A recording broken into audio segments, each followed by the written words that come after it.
Hamlin Town's in Brunswick, by famous Hanover City.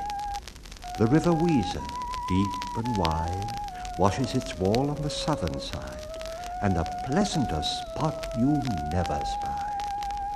But when begins my ditty, almost 500 years ago, from vermin was a pity. Rats.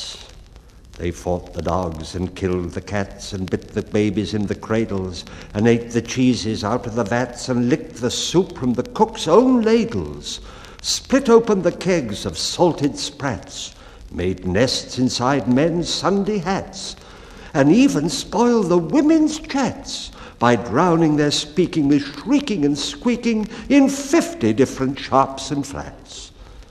At last the people in a body to the town hall came flocking. "'Tis clear," cried they, "our mayors are noddy, and as for our corporation, shocking to think we buy gowns lined with ermine for dolts that can't or won't determine what's best to rid us of our vermin. You hope, because you're old and obese, to find in the furry civic robe ease? Rouse up, sirs, give your brains a racking to find the remedy we're lacking, or sure as fate we'll send you packing." At this the mayor and corporation quaked with a mighty consternation. An hour they sat in council. At length the mayor broke silence. "For 1 guilder I'd my ermine gown sell. I wish I were a mile hence. It's easy to bid one rack one's brain. I'm sure my poor head aches again. I've scratched it so, and all in vain. Oh, for a trap, a trap, a trap!" Just as he said this, what should hap at the chamber door but a gentle tap? "Bless us," cried the mayor, "what's that?" with the corporation as he sat. "Only a scraping of shoes on the mat? Oh, anything like the sound of a rat makes my heart go pit-a-pat." "Come in," the mayor cried, looking bigger. And in did come the strangest figure.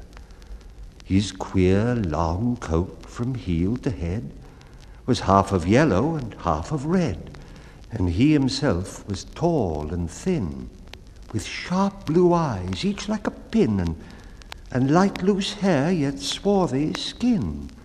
No tuft on cheek, nor beard on chin, but lips where smiles went out and in. There was no guessing his kith and kin, and nobody could enough admire the tall man in his quaint attire. Quoth one, it's as my great-grandsire, starting up at the trump of doom's tone, had walked this way from his painted tombstone. He advanced to the council table, and, "Please your honours," said he, "I'm able, by means of a secret charm, to draw all creatures living beneath the sun that creep or swim or fly or run after me so as you never saw. And I chiefly use my charm on creatures that do people harm, the mole and toad and newt and viper, and people call me the Pied Piper." And here they noticed round his neck a scarf of red and yellow stripe, to match his coat of the self-same check. And at the scarf's end hung a pipe, and his fingers, they noticed, were ever straying as if impatient to be playing upon this pipe, as low it dangled over his vesture, so old-fangled. "Yet," said he, "poor piper as I am, in Tartary I freed the Cham last June from his huge swarm of gnats. I eased in Asia the Nizam of a monstrous brood of vampire bats. And as for what your brain bewilders, if I can rid your town of rats, will you give me 1,000 guilders?" "One? 50,000 was the exclamation of the astonished mayor and corporation. Into the street the piper stepped, smiling first a little smile, as if he knew what magic slept in his quiet pipe the while. Then, like a musical adept, to blow the pipe his lips he wrinkled, and green and blue his sharp eyes twinkle like a candle flame where salt is sprinkled. And ere 3 shrill notes the pipe uttered, you heard as if an army muttered. And the muttering grew to a grumbling, and the grumbling grew to a mighty rumbling. Great rats, small rats, lean rats, brawny rats, brown rats, black rats, grey rats, tawny rats, grave old plodders, gay young friskers, fathers, mothers, uncles, cousins, cocking tails and pricking whiskers, families by tens and dozens, brothers, sisters, husbands, wives, follow the piper for their lives. From street to street he piped advancing, and step by step they followed, dancing, until they came to the river Weser, wherein all plunged and perished, save one who, stout as Julius Caesar, swam across and lived to carry to Ratland home his commentary, which was, at the first shrill notes of the pipe, I heard a sound as of scraping tripe and putting apples wondrous ripe into a cider press's gripe, and a moving away of pickle tubbards, and a leaving a jar of conserve cupboards, and a drawing the corks of train oil flasks, and a breaking the hoops of butter casks, and it seemed as if a voice, sweeter far than by harp or by psaltery is breathed, called out, "O rats, rejoice! The world is grown to one vast dry psaltery. So munch on, crunch on, take your nuncheon, breakfast, supper, dinner, luncheon."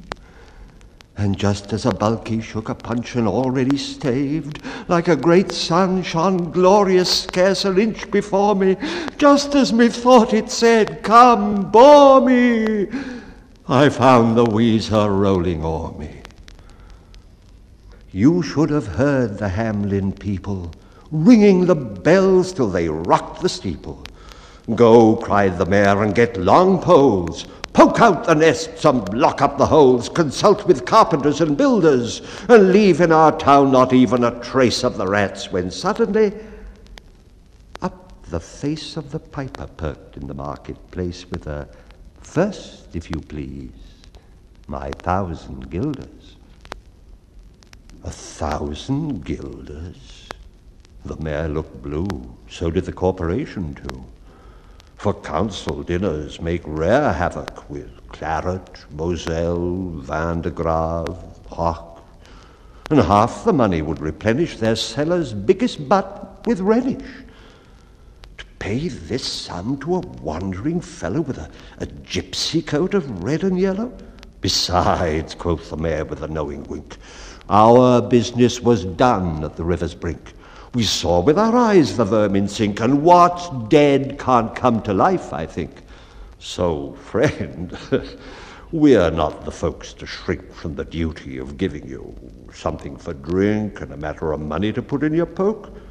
But as for the guilders, what we spoke of them, as you well know, was in joke. Besides, our losses have made us thrifty. 1,000 guilders, come, take 50. The piper's face fell, and he cried, "No trifling, I can't wait. Beside, I promised to visit by dinner time Baghdad, and accept the prime of the head cook's pottage, all he is rich in, for having left in the caliph's kitchen of a nest of scorpions no survivor. With him I prove no bargain driver. With you, don't think I'll bait a stiver. And folks who put me in a passion may find me pipe to another fashion." "How?" cried the mayor. "Do you think I'll brook being worse treated than a cook? Insulted by a lazy ribald with idle pipe and vesture piebald? You threaten us, fellow? Do your worst. Blow your pipe there till you burst." Once more he stepped into the street, and to his lips again laid his long pipe of smooth, straight cane. And ere he blew 3 notes, such sweet, soft notes as yet musician's cunning never gave the enraptured air, there was a rustling that seemed like a